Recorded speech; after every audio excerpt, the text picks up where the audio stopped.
အားလုံးပဲမင်္ဂလာပါ Golden Mission မှာကြိုဆိုပါရစေဒီကနေ့မှာတော့တက်ဖောင်ရဲ့အသုံးလေးကိုရှင်းပြပေးသွားမှာဖြစ်ပါတယ်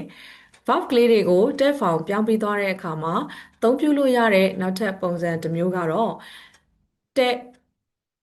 ima ဆိုတဲ့အဓိပ္ပာယ်ဖြစ်ပါတယ်တက် ima ဆိုတဲ့အဓိပ္ပာယ်ကတော့အဲ့ဒီ verb ကိုအခုလက်တလုံးမှာလုပ်နေတယ်ဆိုတဲ့နေရာမှာအသုံးပြုလို့ရပါတယ်တနည်းအားဖြင့်ပြောမယ်ဆိုရင်အင်္ဂလိပ်စာမှာ continuous tense နဲ့အဓိပ္ပာယ်တူပါတယ်တဲ့ဖောင်လေးတွေပြောင်းတတ်တာနဲ့တဲ့ imas လို့တွဲလိုက်လို့ရှိရင်တစ်ခုခုကိုအခုလက်တလောလက်ရှိ current time မှာအလုပ်လုပ်နေတယ်ဆိုတဲ့အဓိပ္ပာယ်သက်ရောက်ပါတယ်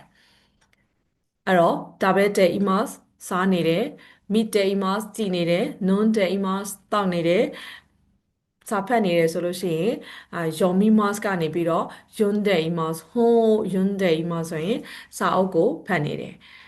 ရှာရှင်ကိုတုတ်တဲ့ imas ဓာတ်ပုံရိုက်နေတယ်အဲ့တော့အရေးကြီးဆုံးဖြစ်တဲ့တဲ့ဖောင်ပြောင်းနည်းကိုလေ့လာထားခဲ့မယ်ဆိုလို့ရှိရင်တဲ့ imas ဆိုတဲ့အဓိပ္ပာယ်က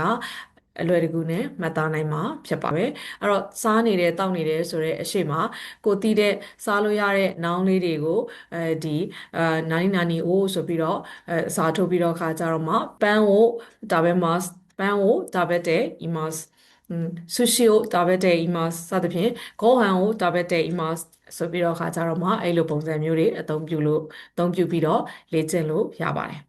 အဲ့တော့ဒါလေးကတော့တဲ့ imas ရဲ့အသုံးလေးဖြစ်ပါတယ်တဲ့ imas ရဲ့အသုံးကို continuous tense အနေနဲ့အသုံးပြုတဲ့ပုံစံလေးကိုဆွေးနွေးပေးခဲ့တာဖြစ်ပါတယ်